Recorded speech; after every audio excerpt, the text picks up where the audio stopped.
Well, I'm at the wrong track, as Michael Waltrip would say. Well, actually, not really. So you may have noticed at the end of my Gateway coverage, I said that I would not be at Portland International Raceway. Now, I didn't say that I wouldn't be at any racetrack this weekend, and believe it or not, I'm actually at the quiet part of Lucas Oil Indianapolis Raceway Park. This is the oval. Of course, you've seen several races here this year, midgets, sprint cars, even the NASCAR Truck Series and ARCA have raced here this year. But this oval, of course, is quiet, and that is because this weekend, and really going into the Labor Day holiday, is the traditional running of the U.S. Nationals, the NHRA national event. Now, it's kind of fitting here in Indianapolis that two major racing events kind of straddle the summer. You know, the summer begins with the Indianapolis 500, and it ends here in the kind of ushering in the beginning of fall here with the U.S. Nationals in Indianapolis. But why am I here? Why am I at a drag race?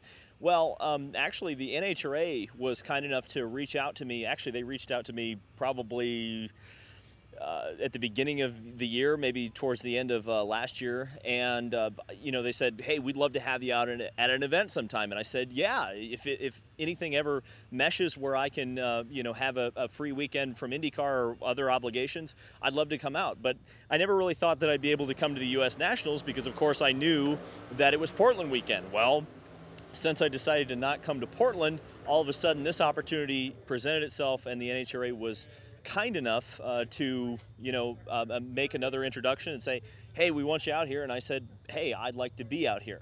So obviously any drag racing coverage I'm going to give is very novice. Like, I'm not going to be able to give you kind of the Elio Castroneves prediction, so to speak.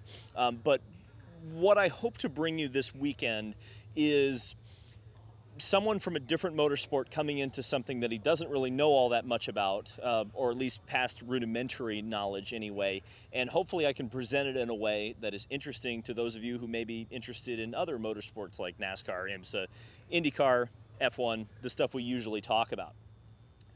The only way I really know how to do this is kind of what's available on YouTube. Now, I really find entertaining the old Diamond P Sports, Steve Evans and Brock Yates and all those people who made drag racing coverage so interesting back in the day. So when I watch like an 80s or 90s drag race, they talk about three distinct classes. They talk about the kings of the sport, Top Fuel.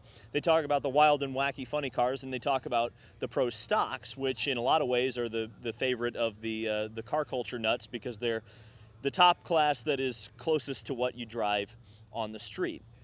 So throughout this weekend, I'll focus on those three classes, and if the bike people get mad at me, maybe next time I go to an NHRA event, I'll talk about the bikes. And as you can hear, they are pretty loud when they actually get going, and believe it or not, that's not even a nitro car right there.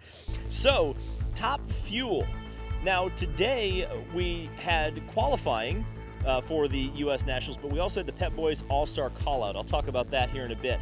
Justin Ashley is on the provisional pole right now at 3.671 seconds at 335.3 miles per hour. Of course, we measure speed here in Indianapolis, and that's actually a new track record. That's the fastest a Top Fuel car has ever gone at the Indianapolis Raceway Park. Now, what I found interesting was that the Force team, the John Force Racing team, which I'm sure you've heard of at this point, they've recently gone into Top Fuel Racing, and they kind of struggled to qualify for a little while. There's 25 cars going for 16 spots, and both Brittany Force and Austin Prock were on the outside looking in going into today, but by the third round of qualifying, they both got in. But also interesting is that Tony Schumacher is not in the field yet. He's won this event 10 times, but at the moment, with potential weather affecting the rest of qualifying, we don't quite know if Tony's going to make the field. So Justin Ashley did speak to the media after his run today, his historic run today. Here is what Justin had to say. Yeah, I mean, to go out there at night and run a 367 like that at 335 miles per hour, that's the type of run where, you know, you really feel it in the clutch, and as you turn the corner, you're excited to see the time slip. You know it's going to come up with something fast, something good. So just a great job by our Phillips Connect team all day, really all weekend so far. When you think about Indy and the history here, to know that you've got the fastest pass in history at this track, how cool is that? Yeah, that's pretty wild to actually think about. We have another day, another 2 days, so we'll see if it actually holds. But I mean, 335 miles per hour at Indy, where there's so much history. This track is so historic. It really just means so much to us. It's really an amazing feeling. So in the funny car division, Robert Hight is the pole sitter currently at 3.87 seconds, 331 miles per hour. Now, he's not the fastest outright in terms of miles per hour. Matt Hagan has that. He's driving for Tony Stewart's team. I'm sure you've heard quite a bit about that on this channel at 333.41 miles an hour. And you may ask, well, why does the car that has the highest speed not actually qualify in the pole? Well, that's just the fastest speed at the line. I'm sure there's a lot of cars that qualify in the pole for the Indy 500 that aren't exactly the fastest going across the start-finish line.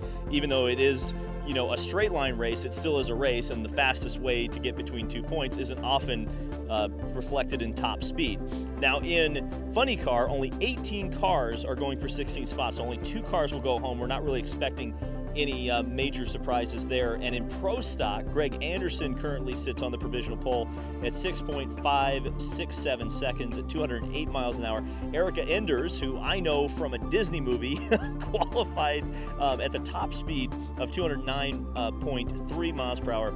She's the number 3 overall qualifier. Again, pro stock, only 18 cars in this class, so only 2 drivers going home. Probably not going to be any major shocks to NHRA fans. Now, it wasn't just qualifying today, it was also the Pep Boys Top Fuel Call-Out. This is an event that got rained out in Gainesville, Florida. And it's kind of an interesting concept. The last time I came here for the U.S. Nationals was 2006. I was a kid, and they had something called the Bud Shootout at that time, kind of an all-star race for funny cars. Well, they also have an all-star race for Top Fuel, but the kind of twist they had this year is that the drivers choose their opponents, and then they set the bracket based on that.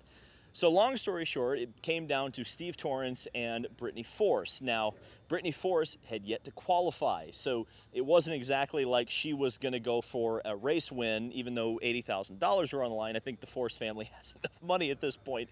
She just wanted to get in the field, which she did on her run, but that, of course, meant that Steve Torrance in the Capco car won the $80,000 from Pep Boys. And here is Steve Torrance, and I have to tell you, Steve Torrance, very interesting gentleman. I think you're going to want to hear what he has to say.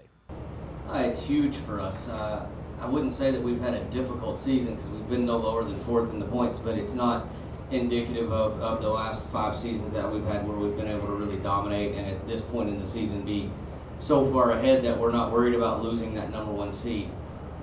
But mainly the biggest thing is just fielding the questions so many times, time and time again, of what's wrong with you, why aren't you winning, why are you not doing like you were, and I felt like I answered that question more than 1,000,000 times, and to be able to go to 2 finals in a row, win 1 of them, and then go to a shootout race and win 80 grand, it's just validating that maybe we're not as dumb as everybody thought we were, and maybe we are, but we didn't forget what we were doing and what the goal and what the objective was.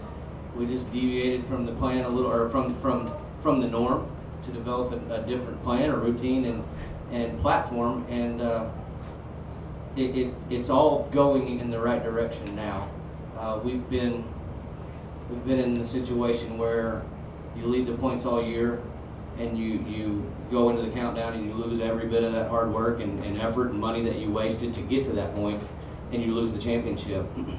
And then we've been also in a position where you throw it all away again, but you win 6 races in a row and win the championship. So we've been on polar opposite sides of the scenario, but I think at this point we're maybe coming into the right timing, the right position, the right program at this race, at Indy, to march into the countdown with a lot of confidence and a lot of strength. I mean, we're a strong team. Justin just said it. It's a culture that you create. It's the people that are the team. It's not the parts, it's not the pieces. It's Richard Hogan, Bobby Lagana, every one of those Capco boys that we count on to get us to where we're at, and that's what we've done. Oh yeah, by the way, IndyCar, yeah, you may have heard of that before, is also racing this weekend at Portland. And of course, with 2 races to go in the championship, it's the closest championship in IndyCar history, with 5 drivers still mathematically eligible for the championship. And you know, most likely there's at least going to be 3 going into Laguna Seca with a legitimate chance of winning the championship and possibly more, especially considering what happened today. So here's what the starting grid looks like at Portland thus far. Scotty McLaughlin qualified on the pole, though Will Power alongside of him did not qualify on the outside of the front row. We'll talk about that in just a second. Christian Lundgaard continues his charge at the end of the season inside row 2 alongside of Alex Palou, who's still in championship contention. Pato O'Ward and Felix Rosenqvist and all McLaren lock out of that row. Joseph Newgarden alongside Colton Herta. There's a lot of rumors about Colton Herta, by the way. We're going to have to do a video eventually on him. But Newgarden got an engine change penalty. That's why he's back there. Alexander Rossi and David Malukas, who's been so quick this year. Graham Rahal, who is kind of, again, risen with his team. Christian Lundgaard kind of leading the charge there alongside of Rinus VeeKay. Kyle Kirkwood and Callum Ilott, 2 rookies. Then you got Romain Grosjean, Scott Dixon, which is the shock. Dixon at the back, Marcus Ericsson at the back, Simon Pagenaud, Connor Daly, Elio Castroneves. Someone said, I think it might have been me, that said this was a Ganassi track. Doesn't seem to be quite playing out that way. Sato, Johnson, DeFrancesco, and Kellett round out the field.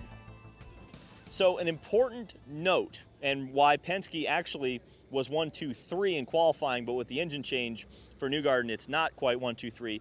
Penske went and tested at Portland.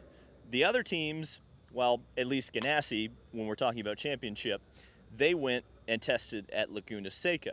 Now, last year, the weakness was in the hands of Ganassi. They were weak at Laguna Seca. Penske was weak at Portland. Well, it looks like Penske's not very weak at all at Portland, so it would stand to reason that maybe you start favoring the Penske drivers to win the championship. But I don't know. We'll be talking about that tomorrow, as well as more coverage from the U.S. Nationals. Thank you guys so much for watching. This has been David Land on YouTube. Subscribe for more motorsport content, and I will see you in the next video.